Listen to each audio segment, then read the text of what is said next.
s'appelle Henri-Louis Bergson, qui est né le 18 octobre 1859 à Paris, rue Lamartine. Il est le second enfant de Kate Levinson et de Michael Bergson. Alors Michael Bergson, c'était un compositeur qui fut l'élève de Chopin. Et tous deux, les deux parents sont d'origine juive. Henri Bergson, lui, il aura 7 frères et sœurs, et toute la famille subira les nombreux déménagements qui sont imposés par un peu la recherche de gloire et de prestige qui anime le père, recherche déçue. Et très tôt, eh bien, Henri se révèle être un élève tout à fait brillant. Il se distingue des autres, il obtient 2 bourses, ce qui est assez rare à l'époque, l'une qui provient de la communauté juive, et l'autre qui est attribuée par l'État français. Et c'est précisément ces 2 bourses qui lui permettront d'entrer en 7e au lycée Bonaparte de Paris, qui est maintenant le lycée Condorcet. Et alors, c'est alors qu'il doit vivre seul à Paris, parce que ses parents, eh bien encore, ont déserté la capitale pour s'installer à Londres. Donc il se retrouve tout seul en 7e année, ce qui n'est pas évident. Et c'est là qu'il fera vraiment l'épreuve de la solitude, cette solitude des foules, comme l'a qualifié Baudelaire. Mais ça n'entame absolument rien à ses capacités intellectuelles, puisque, effectivement, il décrochera un nombre vraiment impressionnant dans cette 7e année, dans son cursus scolaire, un nombre impressionnant de prix, de récompenses, notamment dans les matières, bien sûr, des mathématiques, mais également en latin, en grec, en histoire, en anglais, etc. Donc c'est vraiment un élève tout à fait brillant, et il connaît d'ailleurs une première forme de renommée quand il parvient à résoudre un problème de géométrie de Pascal, qui avait été écrit par Pascal, et c'est un problème réputé très dur. Donc, si vous voulez, Henri d'abord est un très bon mathématicien. Sauf que il va laisser complètement tomber les mathématiques pour se consacrer à la philosophie, ce qui paraît assez étonnant, notamment pour son professeur de mathématiques, qui lui dira « Vous auriez pu être un mathématicien, vous ne serez qu'un philosophe. » Eh oui, dur.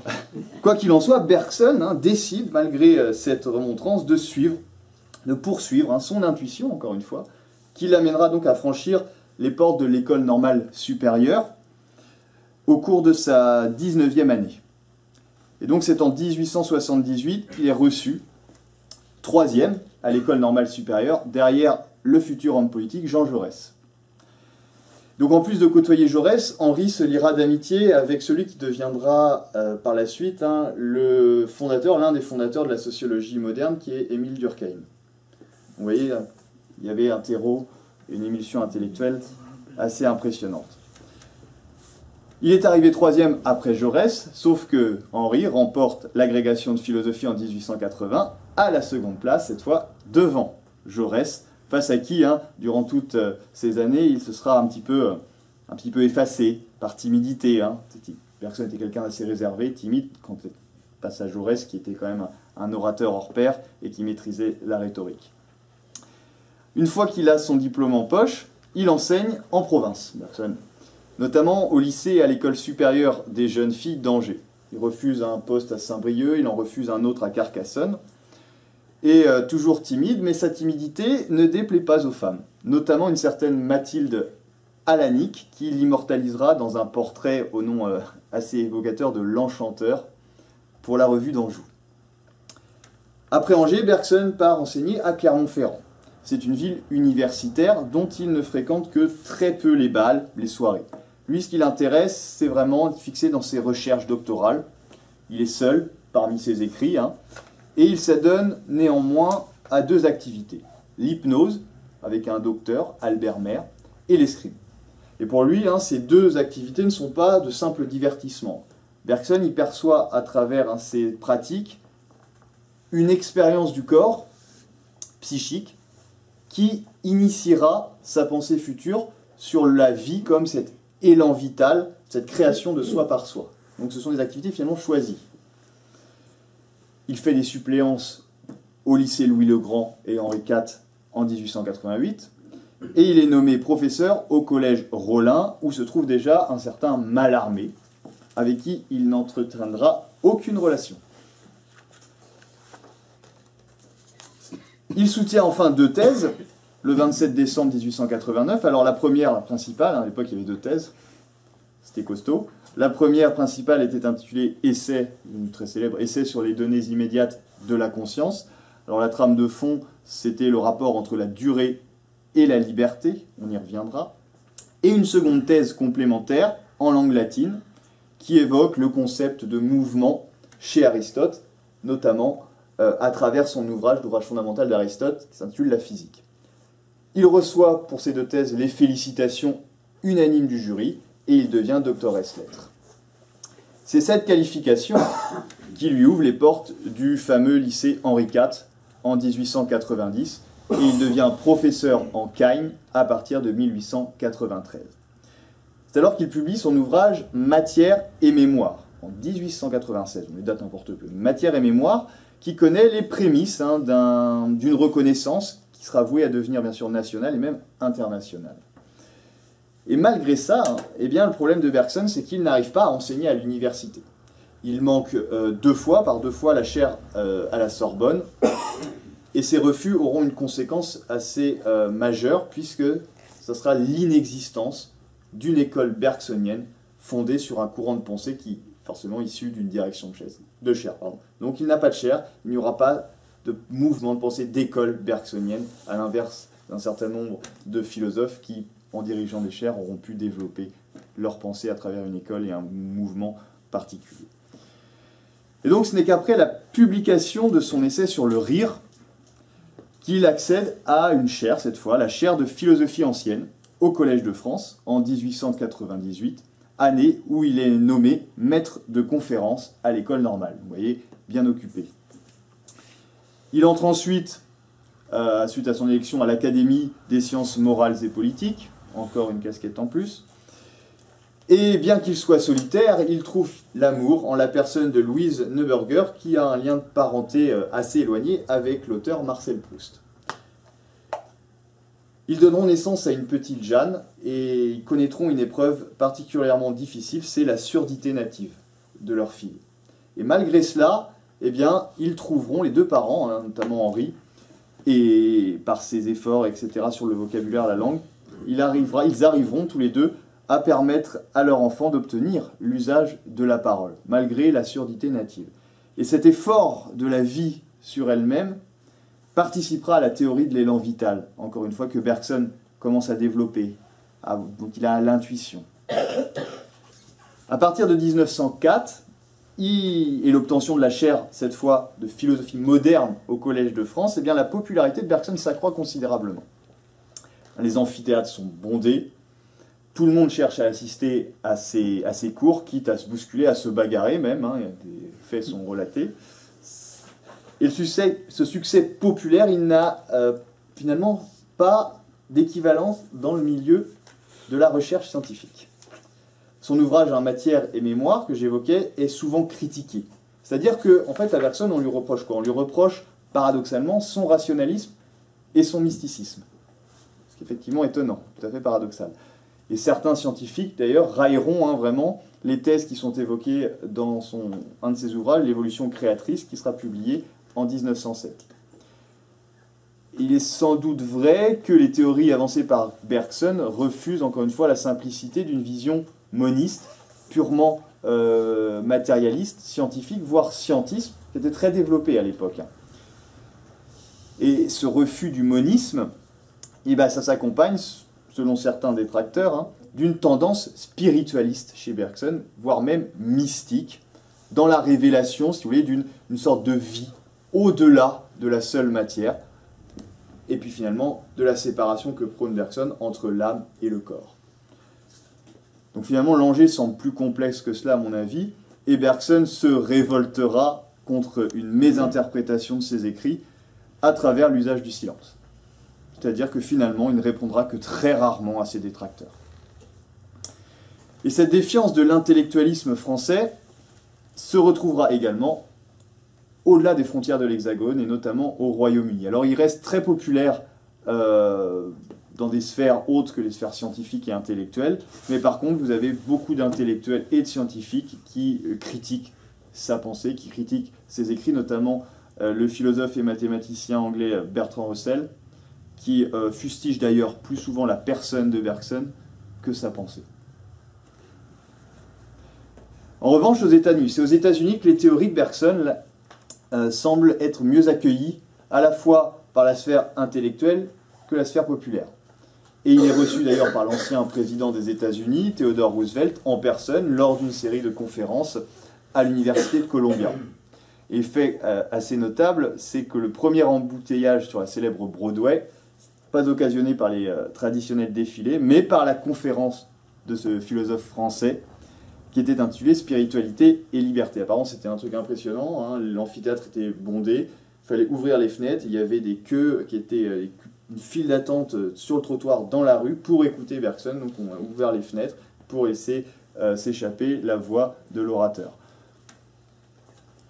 Anecdote. Durant la Première Guerre mondiale, Bergson, d'habitude assez réservé sur ses opinions politiques, s'engage lui avec conviction lors de discours patriotiques qui furent parfois assimilés et à tort à la révélation d'un certain nationalisme. Mais ce n'était pas du tout le cas dans la pensée de Bergson. Il est très actif d'ailleurs durant cette guerre, il est sollicité même par le gouvernement français afin de persuader le président américain Woodrow Wilson de prendre part au conflit armé. Et du coup, Bergson est envoyé en mission diplomatique.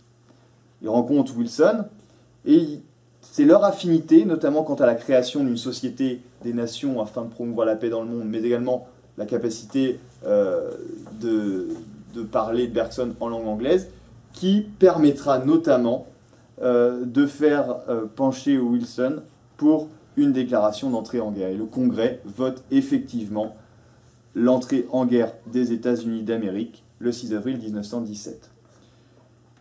Donc vous voyez que, en plus de ses missions philosophiques, d'enseignement, de recherche, il a un pied en politique et il fait de nombreuses missions diplomatiques, notamment aux États-Unis, qui s'avèrent des fois finalement être soldées par des échecs. Et il revient après ces nombreuses missions assez épuisé en France.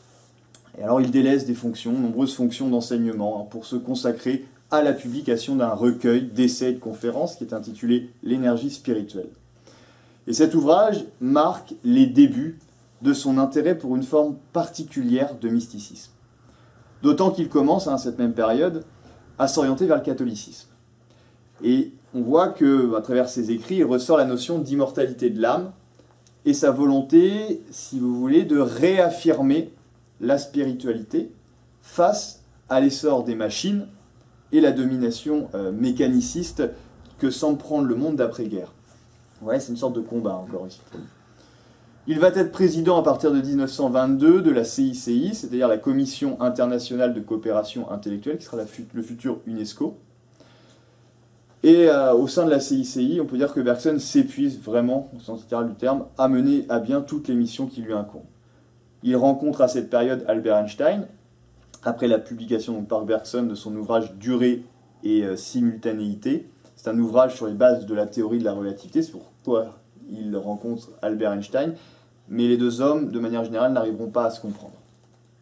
Il y a un décalage qui n'aboutit finalement à pas grand-chose, il n'en résulte pas grand-chose. Et à partir de 1925, le philosophe se retire progressivement des différentes fonctions, notamment au sein de la CICI.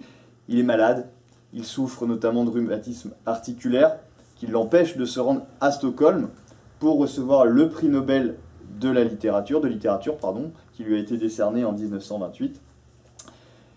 Et là, donc, il commence à se retirer de toutes ses fonctions. Il publie quand même les deux sources de la morale et de la religion. Alors ça, c'est un ouvrage qui est assez inattendu, qui paraît en 1932. Et là, il développe les thématiques du clos et de l'ouvert, qui peuvent donner à penser que Bergson est influencé par la vision catholique et mystique. Outre ces questions, il en ressort dans ses écrits toujours cette vive inquiétude quant au tournant que semble prendre l'humanité, tournant d'une réification et d'une réduction, encore une fois, purement matérialiste, qui risquerait de conduire l'homme à sa perte.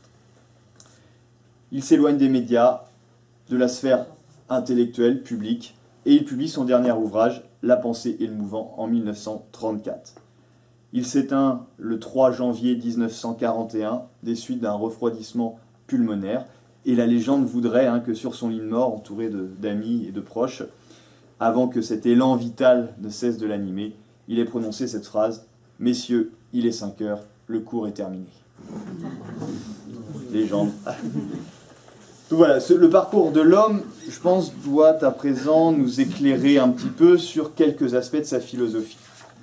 Et comme je vous l'ai indiqué, je commencerai par la solidarité entre cerveau et conscience.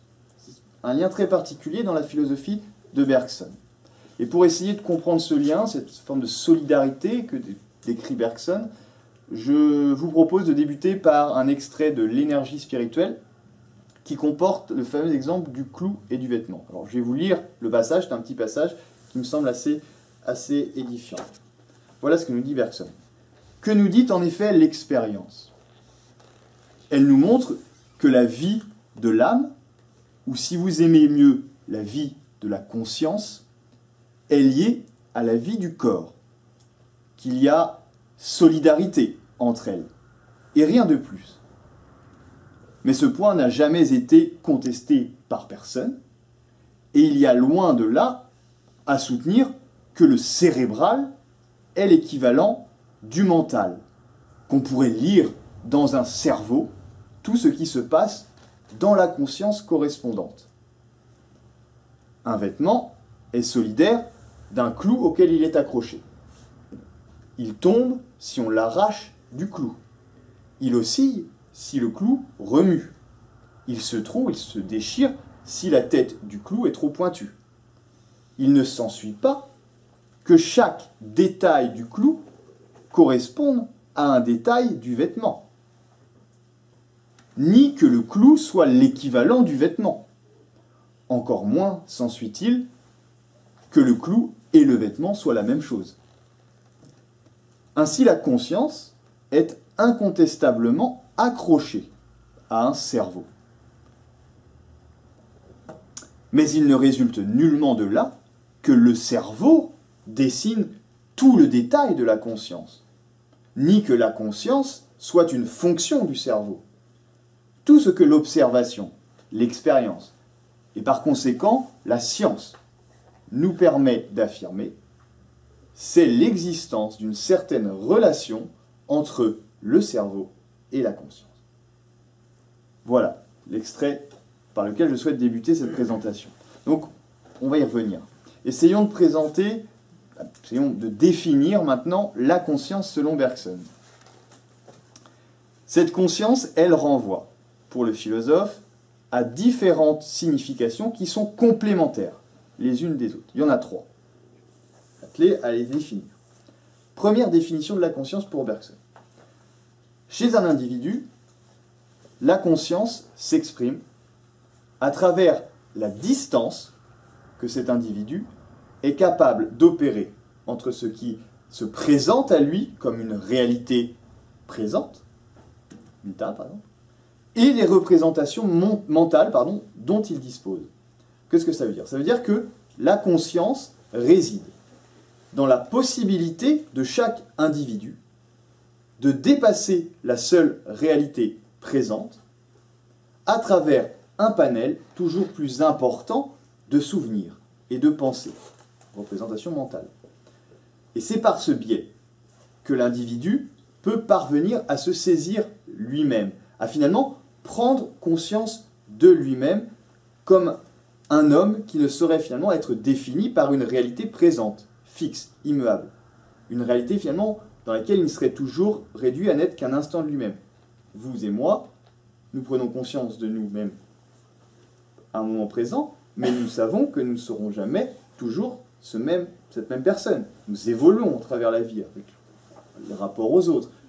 Et donc, la seule conscience qu'on ait de nous-mêmes, c'est en étant capable de se projeter au-delà de la seule réalité présente. Je ne suis pas Guillaume Fauvel présentement, je ne serai pas tout le temps la même personne que je suis actuellement. Et je le sais parce que ma conscience peut se projeter, peut me faire vieillir, peut me faire avoir des projets qui vont, je le sais, par inconscience, développer certains pans, certaines caractéristiques de ma personnalité, etc., etc. Par la conscience, l'homme existe en tant qu'être de projet, avec un passé, un présent et un avenir qui se confondent en lui, et on y reviendra.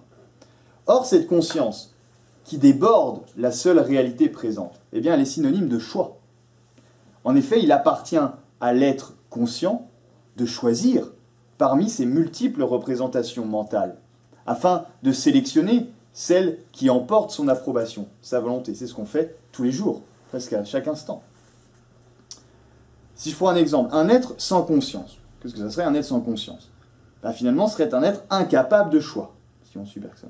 Incapable de choix, pourquoi? Ben, parce qu'il serait prisonnier tout entier de la seule réalité qui s'impose à lui. Par exemple, il ne pourrait pas proposer autre chose à cette réalité présente, puisqu'il ne parviendrait pas à mobiliser des souvenirs, des pensées, des idées, à partir desquelles eh bien, il s'ouvre justement la possibilité d'évoluer à travers une réalité qui n'est jamais déterminée. Je pense par exemple aux robots, dont on parle beaucoup, on a déjà beaucoup parlé, dont la science-fiction a dressé différents tableaux. Eh bien, les robots ne disposent d'aucune conscience, pour le moins aujourd'hui. C'est-à-dire qu'ils ne connaissent la seule réalité présente qu'à travers les programmes algorithmiques à partir desquels les hommes les ont programmés. Et du coup, comme ils n'ont aucun souvenir, aucune pensée, ni d'émotion propre, ils n'ont par conséquent aucune possibilité de choix. Et donc, aucune possibilité d'avenir au sens d'une existence. Hein, ils sont programmés à n'être que des robots, inscrits dans une réalité présente qui a été fixée, déterminée par d'autres qu'eux, par les hommes. À l'inverse, justement, de nous, humains, qui pouvons, par l'usage de notre conscience, toujours nous dérober à la réalité établie par les choix que nous faisons, à partir, encore une fois, d'un souvenir, d'une idée, d'une image, etc. Donc pour un individu, plus un individu, si vous voulez, disposera de représentations mentales qu'on acquiert tout au long de notre vie, plus cet individu disposera de représentations mentales, plus il sera conscient, selon Bergson. Et plus il sera confronté à des choix qui le détermineront en tant qu'humain doué d'existence. Vous prenez un nouveau-né, il n'a que très peu d'images mentales, mais le nouveau-né n'a que très peu de choix à faire. Plus nous évoluons, plus nous avons de représentations mentales, et plus nous sommes obligés de faire des choix, de choisir entre ces différentes représentations mentales à des moments donnés de notre vie. Par exemple, un homme qui a connu la liberté et qui s'en trouve privé, eh bien, il aura toujours à l'esprit le passé de sa liberté, passé à partir duquel il projettera la volonté de la retrouver, de retrouver cette liberté dans l'avenir. Son espoir, sa force de conviction le pousseront à partir de cette conscience de lui-même, qui est pour le coup la conscience de n'être plus libre, eh bien ça le poussera à mettre en œuvre présentement, dans une réalité, sa liberté, sa projection mentale de retrouver, cette envie de retrouver la liberté, ce qui lui est refusé pour l'instant, eh bien il va dépasser le cadre de son emprisonnement, donc de cette réalité fixe, pour justement essayer de se mettre en marche de la liberté. Donc vous voyez comment une conscience de nous-mêmes en tant qu'individu non libre peut nous permettre de dépasser le seul stade de la réalité d'emprisonnement pour nous mettre en marche de la réalité. Donc on dépasse toujours cette réalité qui nous est présentée comme fixe, établie, immuable. Première définition. Deuxième définition de la conscience pour Bergson, encore une fois, qui est complémentaire de la première. Dans une vision plus générale, Bergson associe la conscience à tous les êtres vivants. Et donc si cette conscience peut être, comme il le dit, endormie ou non active chez certains vivants, cela signifie pour Bergson qu'il existe plusieurs degrés de conscience. Pour lui, un animal a une conscience, mais cette conscience peut être finalement très réduite. Ce qui veut dire, encore une fois, qu'il y a plusieurs degrés de conscience chez les vivants. En cela, l'autre synonyme de la conscience, c'est la vie. Tout vivant dispose d'une conscience. Disposer d'une conscience, quel que soit le degré qui se révèle chez celui qui en dispose, c'est être vivant. Deuxième définition de la conscience. La conscience est liée au vivant. Et troisième, enfin, définition de la conscience, toujours une fois complémentaire de la première, s'il existe, comme on vient de le dire, différents degrés de conscience. Cela signifie qu'au plus haut niveau, cette conscience peut arriver, peut parvenir à une pleine conscience d'elle-même. C'est-à-dire qu'elle est capable de revenir sur elle-même pour avoir conscience d'elle-même. Et c'est à ce niveau qu'elle devient un principe créateur, dont la détente engendrera la matière. Et Bergson qualifie ce stade ultime de supraconscience, renvoyant à une conscience créatrice de l'univers, possiblement apparentée à Dieu, mais je vais laisser cette troisième conception de côté, qui ne nous servira pas forcément. Donc voilà, si la conscience, qui nous permet de nous appréhender en tant qu'être de vie, si cette conscience nécessite des représentations mentales, vous allez me dire, ça veut dire que cette conscience a besoin de la mémoire. En effet, c'est la mémoire qui conserve les souvenirs, les pensées, les idées que la conscience va après mobiliser. Or, la mémoire, et on le sait, elle est très précisément localisée dans le cerveau, comme une activité de cet organe. La question que vous pourrez me poser, ce serait la suivante. Si la conscience nécessite la mémoire, et que la mémoire est nécessairement une production du cerveau, cela ne signifie-t-il pas que finalement la conscience est également dépendante du cerveau? Eh bien, Bergson ne renie pas le lien de solidarité, encore une fois, qui existe entre cerveau et conscience. Ce qu'il réfute, en revanche, c'est bien l'assimilation de la seconde par le premier, soit la dépendance de la conscience au cerveau. Pour lui, ce n'est pas possible. Aussi préfère-t-il y voir une forme d'interdépendance, c'est-à-dire une complémentarité qui serait capable de respecter l'existence propre des deux parties, à savoir de la conscience et du cerveau. Donc dans un premier temps, Bergson affirme la solidarité entre cerveau et conscience plus qu'une adéquation des deux. Il semble alors que la conscience soit effectivement liée au cerveau, et plus précisément, on le sait, à l'état de celui-ci. Nous savons que, par exemple, lorsque le cerveau est endommagé, ou qu'il subit un choc, eh bien, l'activité de la conscience en pâtit. Par exemple, suite à certains accidents cérébraux, eh bien, on voit que ça entraîne chez les patients des troubles plus ou moins importants de la conscience. Je pense à des oublis de la langue d'origine, perte de repères, perte d'identité, absence, amnésie. La conscience, là, n'arrive plus à savoir, elle n'arrive plus à prendre conscience justement d'elle-même, qui je suis, etc. Dans le cas, par exemple, de la maladie d'Alzheimer aussi, l'activité mémorielle du cerveau est atteinte en raison d'une dégénérescence neuronale. Eh bien, la conscience, qui, elle, nécessite la mémoire, sera à son tour affectée. Donc, on voit qu'il y a quand même un lien entre le cerveau et la conscience. Mais est-ce pour autant qu'on peut dire que la conscience est finalement le cerveau? On voit également que la mort marque la fin de l'activité cérébrale et la disparition de toute forme de conscience, et de conscience de soi notamment. Une fois que nous sommes morts, plus conscience de nous. Et donc on pourrait soutenir l'équivalence, encore une fois, entre cerveau et conscience. Mais qui dit équivalence dit finalement absence de solidarité. Si vous avez deux objets, et si vous dites tel objet est équivalent à tel autre, alors les deux objets sont confondus dans leur similarité. Cette table-là, c'est la même que cette table-là, elles sont équivalentes. Elles n'en forment plus qu'une, c'est une table.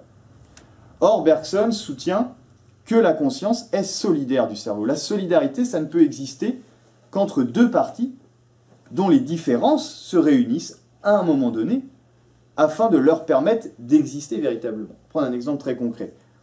Deux hommes vont être solidaires face à une difficulté. Par exemple, ils sont dans la nature, ils sont seuls, ils sont en difficulté. Ils vont être solidaires, car ils savent qu'ensemble, ils vont parvenir à unir leurs forces et leurs caractéristiques communes. S'il faut aller chercher, par exemple, il y en a un qui est grand, un qui est petit, il faut aller chercher des fruits dans un arbre, le petit va aider le grand à aller chercher. Et inversement, s'il faut aller dans un trou très petit, le petit va y aller. Les deux hommes vont être solidaires ensemble pour surmonter une épreuve. Mais personne ne pense pour autant que les deux hommes sont strictement identiques. Ou alors qu'ils ne forment qu'une seule et même personne. Non, non, ils existent tous les deux séparément. Mais ils peuvent exister et survivre qu'en unissant leurs forces, donc en étant solidaires. Eh bien, il en va de même pour la relation entre le cerveau et la conscience. À l'inverse du matérialisme, qui lui conçoit ces deux parties comme finalement des manières différentes de qualifier la même chose, soit la conscience comme une simple activité du cerveau, eh bien Bergson envisage le cerveau et la conscience comme deux éléments séparés, c'est important, mais qui ne peuvent fonctionner qu'ensemble, en unissant leur destin. Et cela suppose que chacun dispose de caractéristiques propres, dont la singularité ne peut justement être perçue qu'à travers leur fonctionnement solidaire. Une conscience toute seule, ça ne donnera rien. Un cerveau tout seul, ça ne donnera rien. Les deux disposent de particularités qui ne peuvent se réaliser qu'en travaillant ensemble. mais chacun reste différent de l'autre. Et donc, j'ai cité le petit exemple, le petit extrait de l'énergie spirituelle pour prendre l'image, l'analogie, si vous voulez, donc une image qui est capable de révéler les rapports entre deux choses, qu'utilise Bergson. C'est le clou et le vêtement. Hein, là, on voit bien que si on pense le clou comme étant le cerveau et le vêtement comme étant la conscience, eh bien, le clou et le vêtement ne sont pas identiques dans leurs caractéristiques et leur emploi. Je ne vais pas sortir quand il pleut avec un clou sur la tête, prendre mon vêtement. Et inversement, je ne vais pas poser un cadre sur un vêtement. Je vais poser sur un clou. Donc, on voit bien que le clou et le vêtement ne sont pas identiques et qu'ils ont des caractéristiques particulières.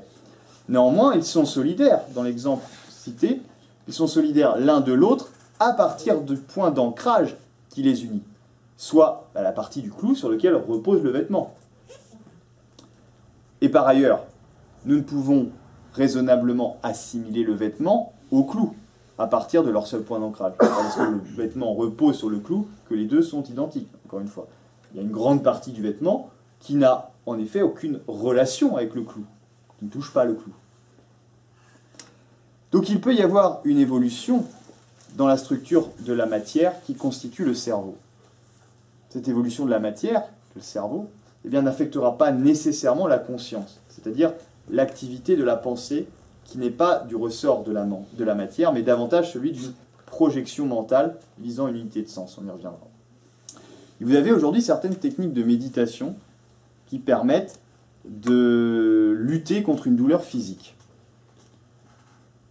Effectivement, ce procédé méditatif doit permettre à la douleur, normalement, on sait que la douleur, qu'est-ce que c'est? La douleur, ça doit avertir la conscience sur l'état du corps. Quand on tape quelque part, nous avons tout un tas de capteurs, de stimuli, qui vont réceptionner la douleur, la remonter au système nerveux, et la conscience va dire « Oula, je viens de me faire mal ».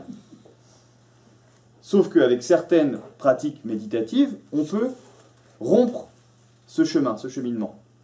Et ces techniques méditatives vont finalement dissocier le parcours de la douleur et la réception par la conscience, et la réception de cette douleur par la conscience. En d'autres termes, le corps physique, lui, il souffre, quand on tape quelque part, ça souffre, mais cette souffrance n'impacte pas la conscience, parce que cette conscience, elle est en train de se focaliser sur une projection mentale autre que celle normalement imposée par la douleur. Aujourd'hui, se développent par exemple les anesthésies des opérations sous hypnose. À tenter.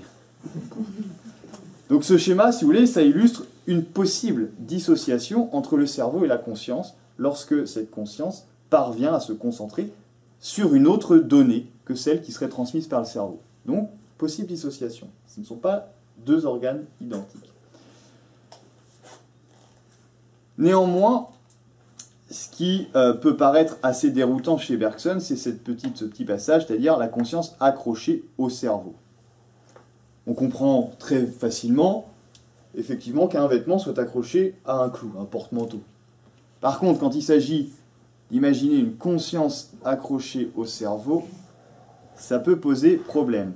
Du moins, on doit accepter, je dirais, que l'image de cette conscience accrochée au cerveau se conçoive non à travers une réalité tangible, mais plus dans un sens figuré, voire métaphorique. En effet, qu'est-ce qu'une conscience accrochée au cerveau?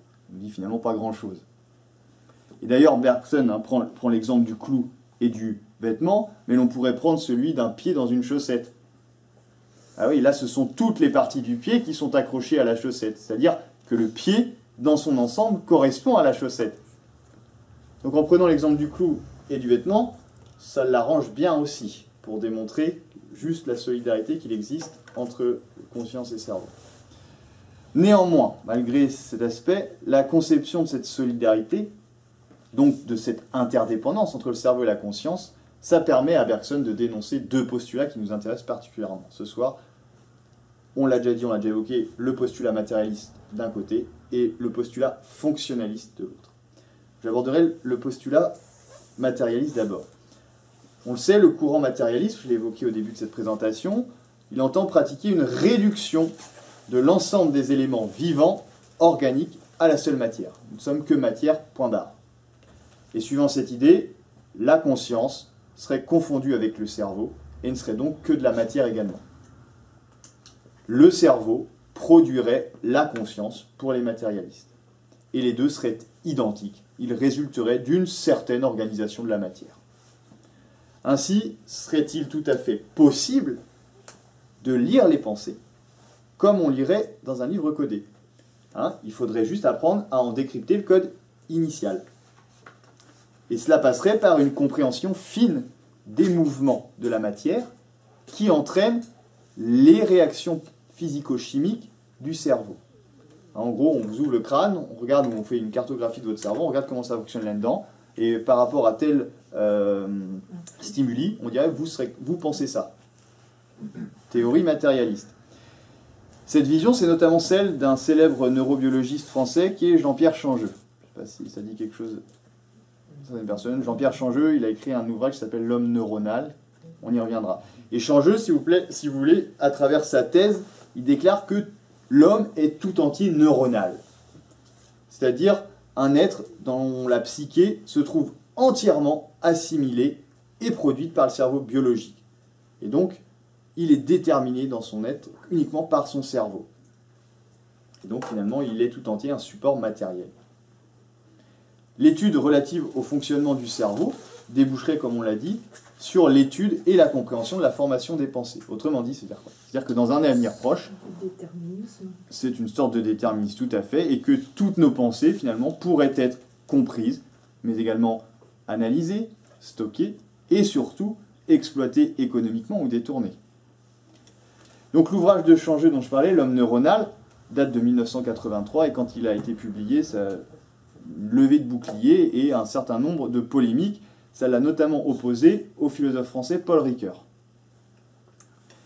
Plus récemment, j'ai vu ça il y a quelques jours, vous avez une nouvelle théorie qui est apparue, qui est intitulée « Théorie de l'information intégrée ». Dit comme ça, on ne voit pas bien ce que ça représente. Cette théorie, c'est le fruit de neuroscientifiques, un Italien et un Américain, et ça permettrait de mesurer le degré de conscience présent dans un système organique. Ça permettrait d'en rapporter les résultats dans une modélisation mathématique complexe. Et du coup, il serait, selon cette théorie, désormais possible de visualiser les différents degrés de conscience, d'en comprendre les origines, et donc les écarts possibles entre deux individus, mais également entre un homme et un animal, ou encore, selon les dieux scientifiques, entre un homme et un système informatique, puisque, oui, en effet, Internet serait un support doué d'état de conscience. Les risques qu'on peut imaginer, à partir de cette théorie, sont des risques assez importants, notamment, imaginez-vous, dans la classification et la hiérarchisation des individus en fonction de leur degré de conscience. Non, vous avez plus de degré de conscience que moi, on en a prouvé l'origine, etc. Du coup, qu'est-ce qui s'ensuit à partir de là? Et donc la question qu'il faut se poser, c'est la suivante. Est-il vraiment possible de connaître l'entièreté d'un être à partir d'une modélisation mathématique et algorithmique de l'activité cérébrale? Peut-on, si vous voulez, réduire les émotions d'un homme au stimuli de son cerveau? Croire que tous les détails infinis de l'expérience humaine se conforment au flux nerveux et au courant électrochimique. Par exemple, vous prenez la richesse, les effets d'une musique, d'une œuvre d'art, d'un contact humain, à partir desquels un homme développe sa pensée. Cette richesse, donc, serait-elle lisible à partir de la cartographie du cerveau? Pour certains neuroscientifiques, la réponse est effectivement positive. Chaque réaction de la pensée appartiendrait à une réaction cérébrale. Le beau avec un grand B, le vrai avec un grand V, le bien, le juste, ne serait qu'une production du cerveau et ne pourrait se diversifier à travers la multitude des expériences humaines singulières. C'est-à-dire que la prévisibilité qui en résulte, elle permettrait de proposer une vision unique et justifiée de ce qui est beau, vrai, bien et juste.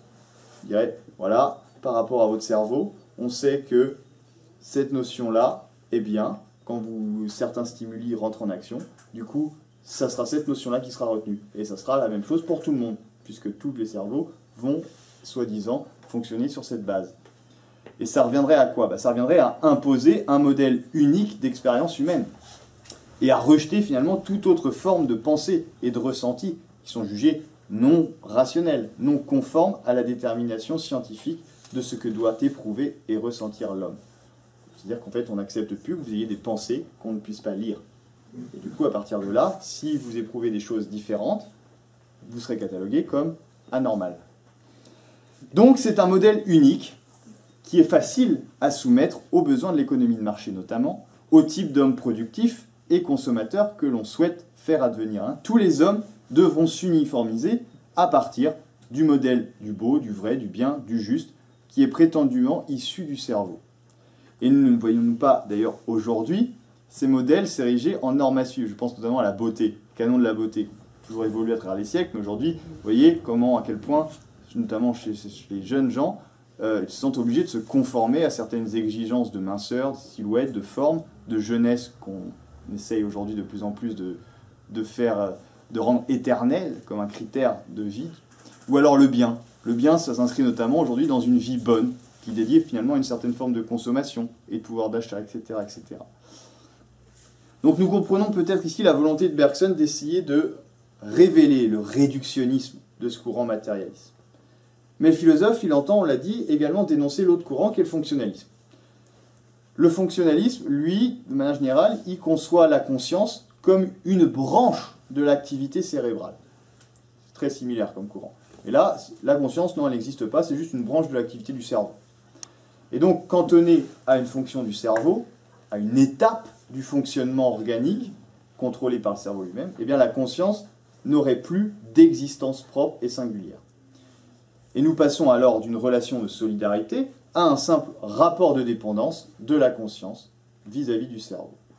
Et en disant cela, qu'est-ce que cherchent à faire les fonctionnalistes? Eh bien, ils entendent affirmer que c'est finalement, encore une fois, le cerveau qui maîtrise la conscience. Et donc que c'est le cerveau qui dispose de cette conscience. Question, peut-on dire que le cerveau est conscient? C'est-à-dire qu'il est finalement conscient de lui-même. Il est capable de penser pour lui-même et ainsi être doué d'une existence propre. Parce que le cerveau, mon cerveau, existe. Et là, c'est l'erreur que révèle Bergson. Le cerveau n'existe jamais en dehors d'un être qui a conscience de disposer de ce cerveau. Autrement dit, ce n'est pas le cerveau qui pense, mais c'est bien un moi conscient de penser en tant qu'être justement possédant une existence. Mon cerveau, il ne pense pas, c'est moi qui suis en train de penser parce que je fais l'activité, j'utilise mon cerveau. Le cerveau n'est pas conscient de lui-même uniquement en tant qu'il est cerveau. C'est à travers un moi qu'il est conscient, que j'utilise ma conscience, si vous voulez, pour savoir que c'est moi qui existe et mon cerveau n'existe pas tout seul. Si on posait un cerveau à côté, ça ne fonctionnerait pas. Qu'il soit incarné dans une personne. Et la science aujourd'hui, si vous voulez, le corps humain, ce que dit Bergson à travers ça, c'est que le corps humain, il ne peut pas être compris uniquement à partir d'une connaissance objective d'ordre scientifique. La science, elle participe, on le sait, à toujours mieux comprendre notre corps, qu'elle va ériger en objet de connaissance, notamment avec les progrès des neurosciences, avec les progrès des biotechnologies, etc. La science, elle travaille toujours sur un corps qui est visible. Et en même temps, elle fait apparaître ce corps de manière toujours plus visible. C'est-à-dire que la science, elle va toujours partir d'un corps visible, c'est-à-dire de ce qu'elle en voit, de ce corps, de ce qu'elle peut soumettre à l'expérience de ses propres lois, c'est-à-dire à l'observation.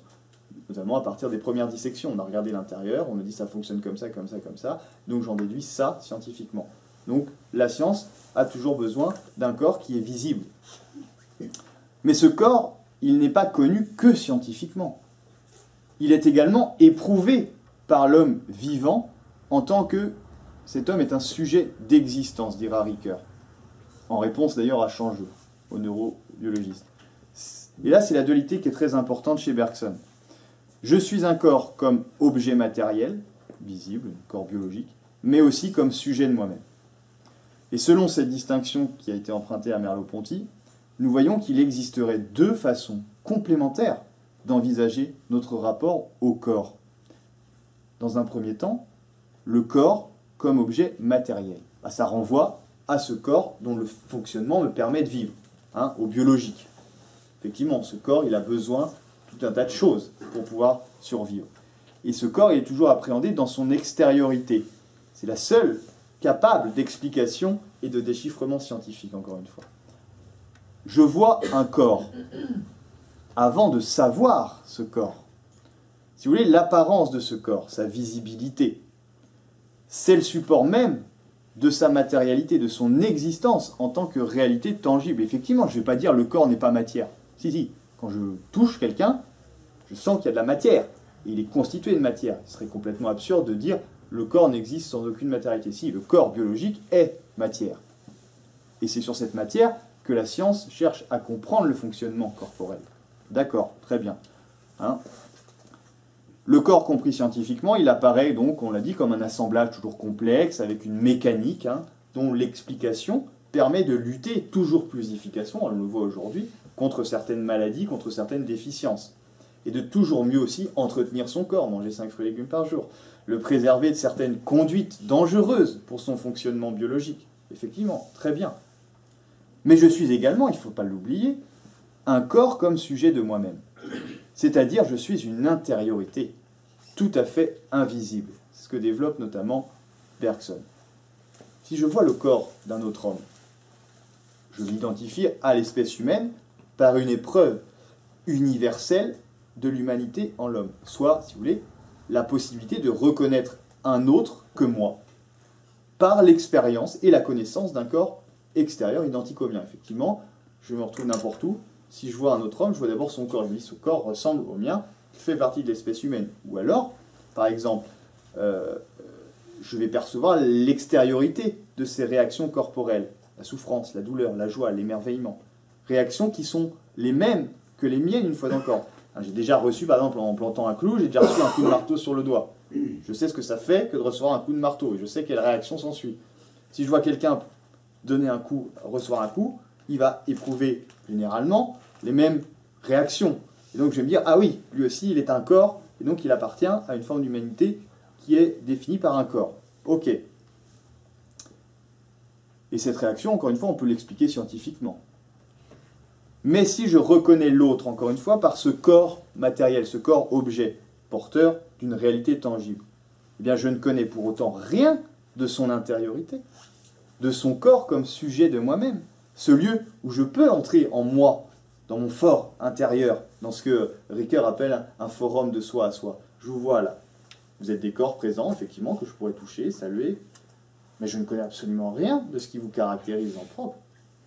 Je vois vos corps, mais je ne sais pas ce corps. Comment vous réagissez?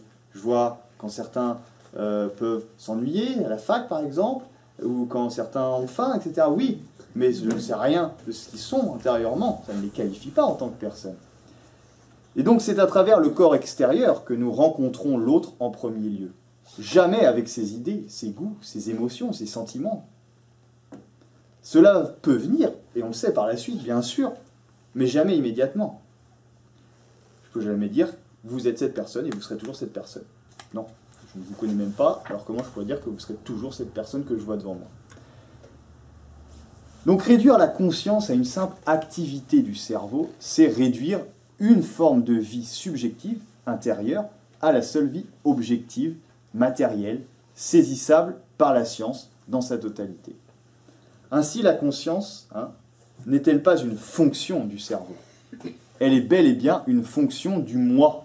Ce n'est pas mon cerveau qui pense, c'est moi, parce que je suis aussi une intériorité. Et comme le dit Ricoeur, mon cerveau ne pense pas.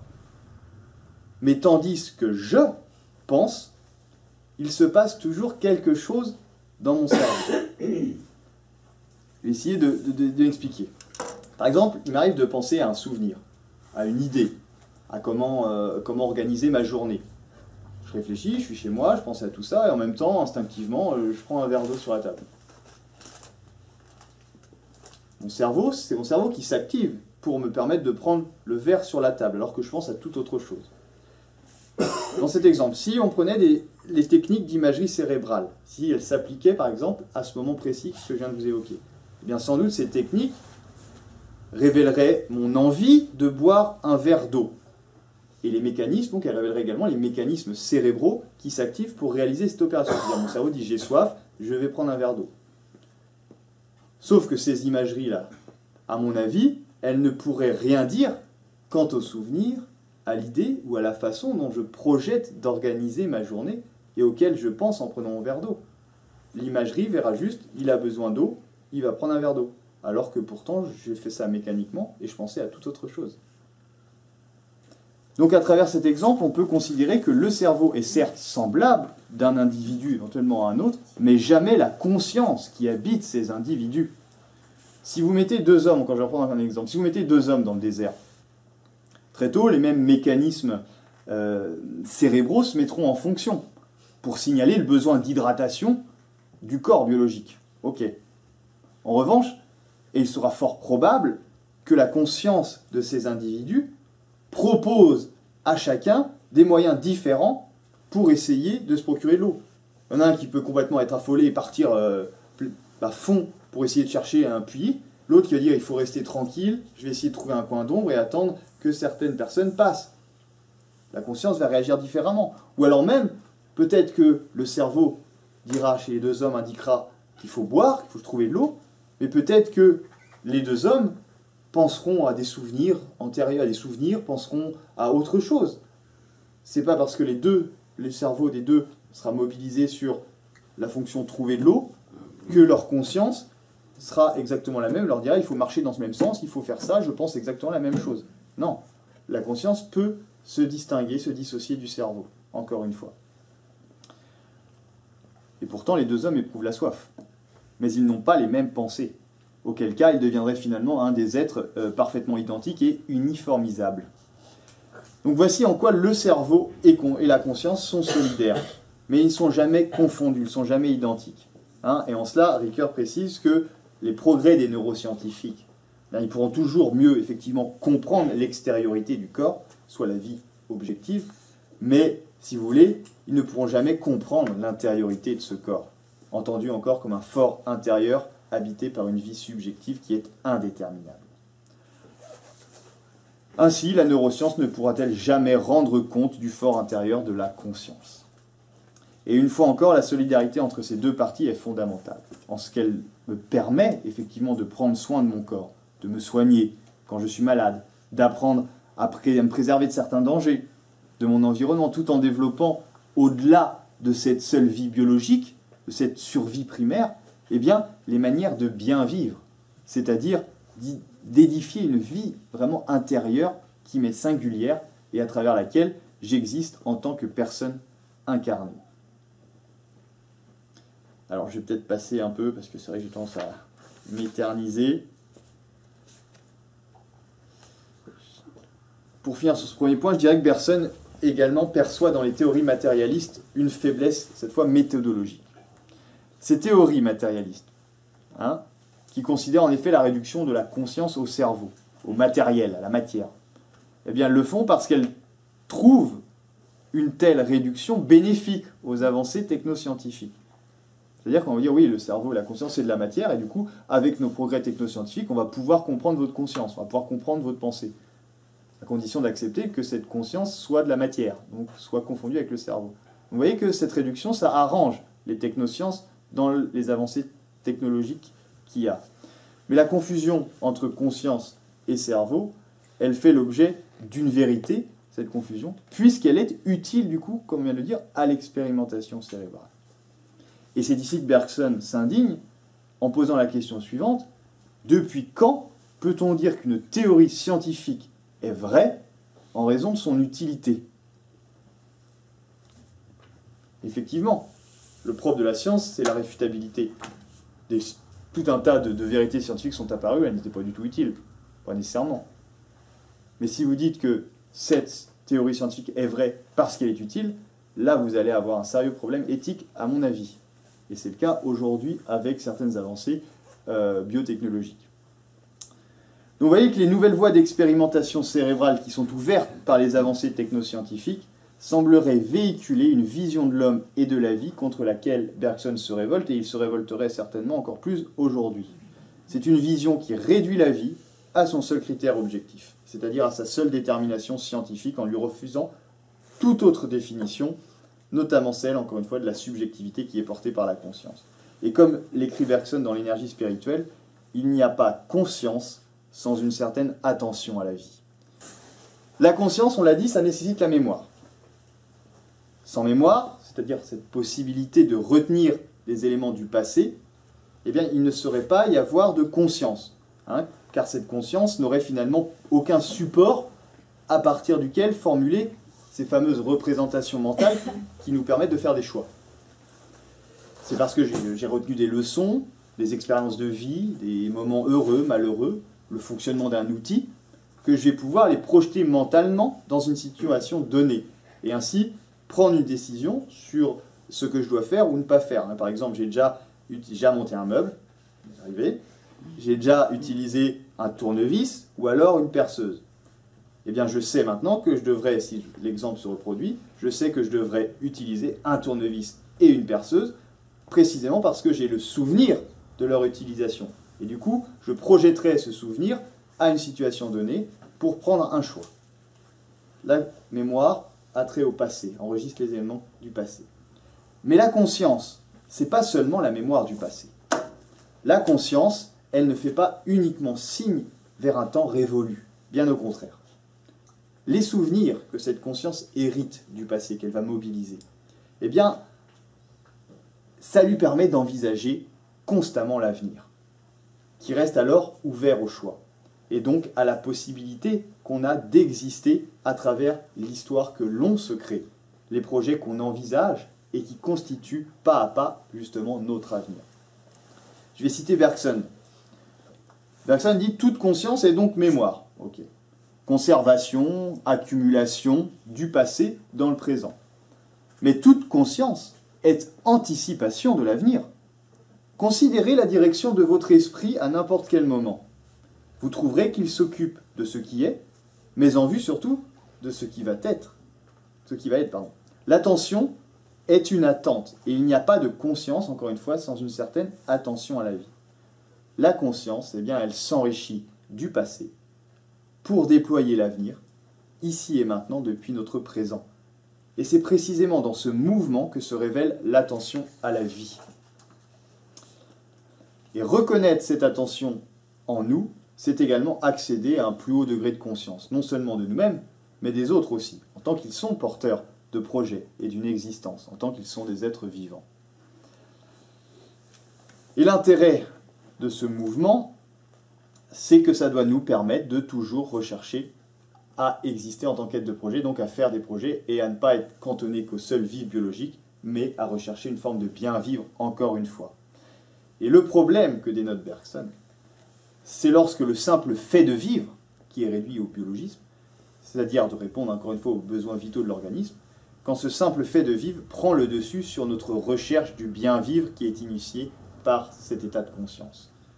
Et aujourd'hui, la question qui pourrait se poser, c'est sommes-nous finalement, avec l'éphémère du temps qui est le nôtre, notamment avec les outils numériques, les calculs algorithmiques, etc., sommes-nous prisonniers d'une réalité présente au point d'oublier qu'on a cette possibilité en nous de nous créer par nous-mêmes. Et ne sommes-nous pas aujourd'hui davantage créés par des supports algorithmiques qui vont penser à notre place que par l'acceptation en nous de cette possibilité à toujours être occupé à penser l'avenir de notre être. Partout autour de nous, les objets technologiques, le temps accéléré des calculs numériques, l'inconsistance de plus en plus d'une réalité laborieuse et matérielle, et le flot de ce qu'on appelle les big data, ces données qui sont traitées à grande échelle, eh bien tout ça, ça nous renvoie à la désuétude de nos propres êtres, de nos propres corps. Et cela en raison de l'inhumanité, encore une fois au sens d'artificialité, que reflètent tous ces objets qui nous possèdent, ce temps accéléré, qui ne sied pas à la lenteur d'une pensée humaine, cette réalité souvent productiviste qui va façonner le corps sur le modèle de la machine efficace, et ce flot de données sous lequel eh bien, on a tendance à se noyer. Et cet univers de plus en plus artificialisé, il témoigne du mal-être contemporain qui finalement nous pousse à fuir ce monde qu'en humain, nous ne savons plus habiter. Et selon Bergson, je cite, pour être conscient, exister consiste à changer, changer à se mûrir, se mûrir à se créer indéfiniment soi-même, se créer indéfiniment soi-même. Exister consiste à se créer indéfiniment soi-même. Ça veut dire que nul être, nul vivant ne reste le même sa vie durant. La conscience, elle est présente chez l'ensemble des êtres vivants en raison, on l'a dit, de degrés différents. Cette différence, elle s'exprime dans la capacité que cette conscience a de révéler à l'être qui la possède l'origine de son existence et qui réside dans la création, encore une fois, de son être propre, ce que Bergson appelle l'évolution créatrice. Cette évolution créatrice, elle signifie tout simplement que la vie lutte contre la matière et réciproquement que la matière est en lutte contre la vie. Et de cette tension permanente jaillit l'évolution créatrice comme une tendance, c'est-à-dire ce qui va d'un côté, d'un autre côté, encore d'un autre, c'est-à-dire sans détermination particulière. Et c'est ce qui expliquerait pour Bergson la diversité des formes de vie sur la Terre. Eh bien, la configuration des sociétés contemporaines tend cependant à affirmer de plus en plus fortement la vision d'un homme, on l'a dit, purement biologique. Cette vision, elle résulte notamment de l'incroyable avancée des neurosciences et des biotechnologies, c'est-à-dire l'association entre la science et la technique. L'idéologie transhumaniste, qui peut peut-être parler à certains, et l'utopie d'une post-humanité qu'elle véhicule sont des concepts concrets, des exemples concrets de cette compréhension de l'homme fondée sur cette réduction de la vie à une donnée purement objective, aux seules données de la science, comme on l'a dit. Mais qu'est-ce qu'une vie réduite à son objectivité? Et pourquoi celle-ci ne permet-elle pas de rendre compte de la richesse et de la complexité réelle de la vie humaine? C'est des questions sur lesquelles on pourra débattre. L'idéologie transhumaniste, très rapidement, qu'est-ce que c'est? Je me réfère à l'encyclopédie du transposthumanisme qui dit que le transhumanisme, c'est un mouvement philosophique de transition vers un stade supérieur d'évolution de l'espèce humaine.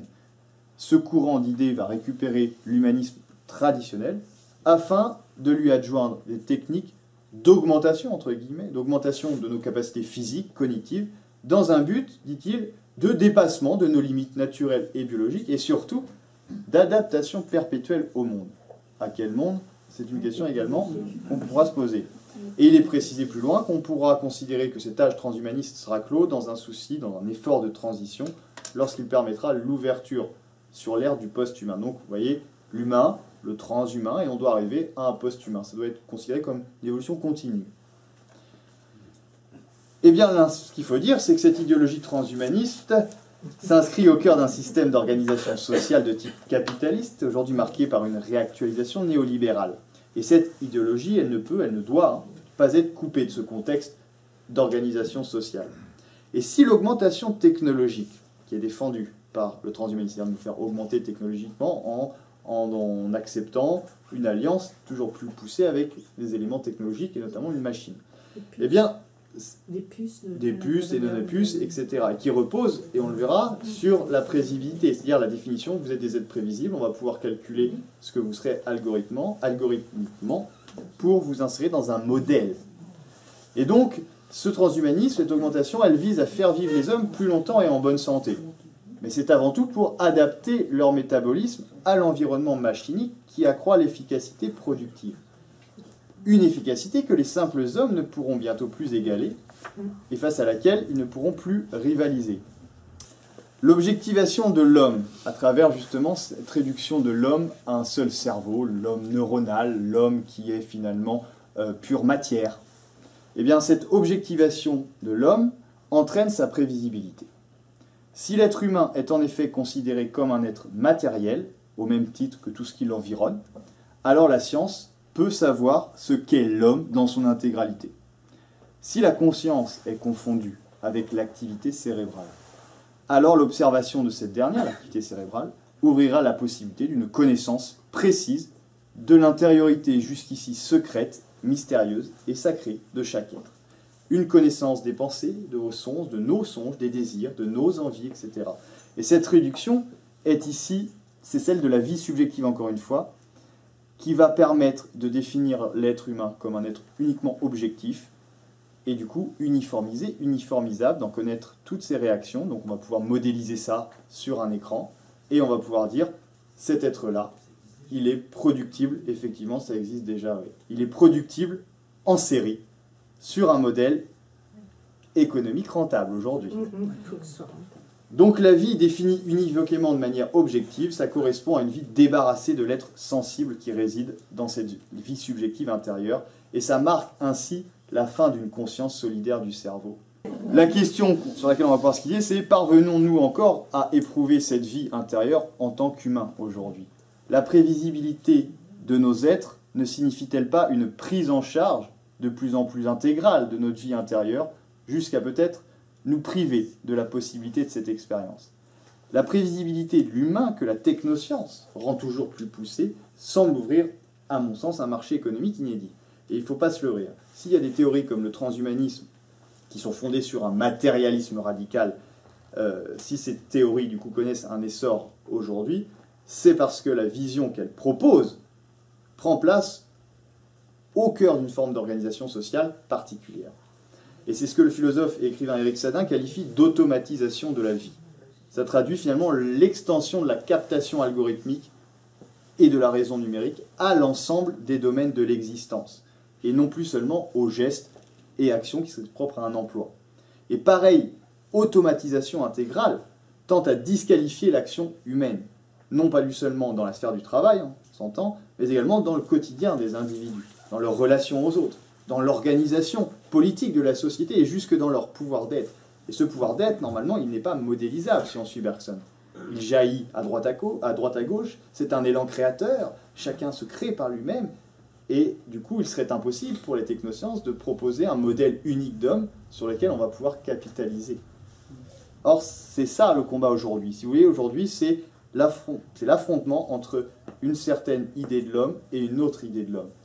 L'homme, avec un grand H, l'humanité en l'homme, ce ne sont que des idées. Ce sont des idées très puissantes. C'est au nom de ces idées qu'évoluent nos représentations de nous-mêmes. La question est de savoir quelle représentation nous voulons défendre aujourd'hui. Et devenus si prévisibles, les hommes n'auront plus de libre arbitre.